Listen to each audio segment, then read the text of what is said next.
Panorama group, जो सोचता है वो करता है। आपके अपने सपनों का आशियाना। नमस्कार, आप देख रहे हैं सिटी पोस्ट और मैं हूं अभिषेक मिश्रा। प्रशांत किशोर, जन सुराज के कर्ता धर्ता, जन सुराज के संरक्षक कहले या जन सुराज के संस्थापक कहले, प्रशांत किशोर बिहार के मुख्यमंत्री नीतीश कुमार के साथ कभी रहे, उनकी पार्टी के राष्ट्रीय उपाध्यक्ष रहे, पार्टी में नंबर 2 की हैसियत रही। प्रशांत किशोर जिन्होंने कभी नीतीश कुमार के लिए नारा दिया 2015 के विधानसभा चुनाव में, अब की बार नीतीश है, लेकिन प्रशांत किशोर अब नीतीश कुमार पर हमले का एक भी मौका नहीं छोड़ते हैं। जिस तरह से प्रशांत किशोर को चलता किया गया नीतीश कुमार की पार्टी से, प्रशांत किशोर पूरा हिसाब किताब चुकता करने के मूड में नजर आते हैं। चाहे वो उनकी पद यात्रा हो, जन सुराज अभियान हो, या प्रशांत किशोर ने अब पार्टी बना ली है तो नीतीश कुमार उनकी फायरिंग रेंज में सबसे ज़्यादा होते हैं। नीतीश कुमार पर उनका हमला सबसे ज़्यादा होता है और उसके बाद उनकी फायरिंग रेंज में लालू तेजस्वी या लालू परिवार होता है और बीजेपी यदा कदा, जैसे अभी हालिया बयान प्रशांत किशोर का भारतीय जनता पार्टी को लेकर, भारतीय जनता पार्टी के प्रदेश अध्यक्ष को लेकर कि दिलीप जायसवाल जो बीजेपी के प्रदेश अध्यक्ष हैं उनको कोई नहीं जानता है। तो प्रशांत किशोर ने नीतीश सरकार पर एक बार फिर गंभीर आरोप लगाया है। नीतीश कुमार एक बार फिर प्रशांत किशोर की फायरिंग रेंज में हैं। प्रशांत किशोर ने कहा है कि नीतीश कुमार ने बिहार में अफसरों का जंगल राज स्थापित कर दिया है। 13 करोड़ बिहार के लोगों का भविष्य सिर्फ 5 लोग ही तय कर रहे हैं। वो 5 लोग, पहले नीतीश कुमार खुद और उनके द्वारा चुने गए 4 सेवानिवृत्त अफसर यानी रिटायर्ड अधिकारी, जिनकी ना तो कोई संवैधानिक और ना ही जनता के प्रति किसी तरह की जवाबदेही है। नीतीश कुमार ने सत्ता का इस कदर केंद्रीकरण किया है कि जनता की तो छोड़िए, नीतीश राज में अफसर, विधायक, सांसद की भी नहीं सुनते।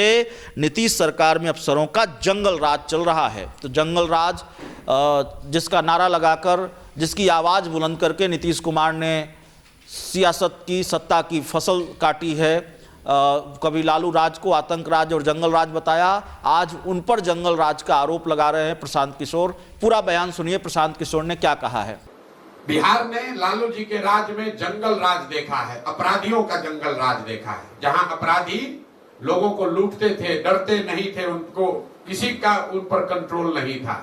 ये आज का जो दौर है, इसको लोग सही बता रहे हैं कि ये नीतीश का राज जो है ये अधिकारियों का जंगल राज है। जैसे लालू जी के राज में अपराधी गन लगाकर लूटता था, नीतीश के राज में अधिकारी जो है वो कलम लगाकर लूट रहा है। लालू जी के राज में जो अपराध होता था, लूटपाट होती थी, वो रात में होता था। ये नीतीश के राज में अधिकारी दिन में ही, भरे दोपहरी में लोगों को लूट रहे हैं।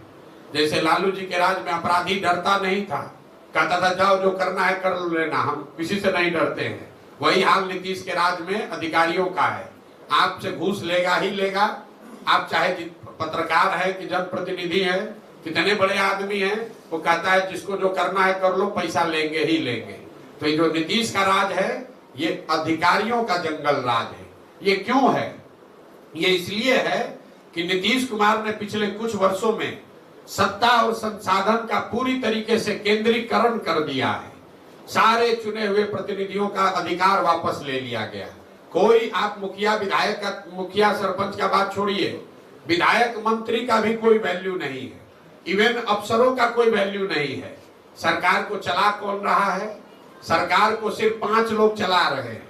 वो 5 कौन लोग हैं? मुख्यमंत्री नीतीश कुमार खुद और उसके साथ बैठे हुए 4 सेवानिवृत्त ऑफिसर, जिसको सलाहकार बनाकर नीतीश कुमार ने बैठा दिया है। यार ये लोग, इन पर कोई अकाउंटेबिलिटी नहीं है, क्योंकि इनको ना सर्विस कंडीशन इन पर लागू होता है, ना ये पॉलिटिशियन है कि ये कोई संविधान का इन पर कोई प्रभाव है, ना ये जनता के द्वारा चुने गए हैं और न ही ये किसी परीक्षा को पास करके आए हैं।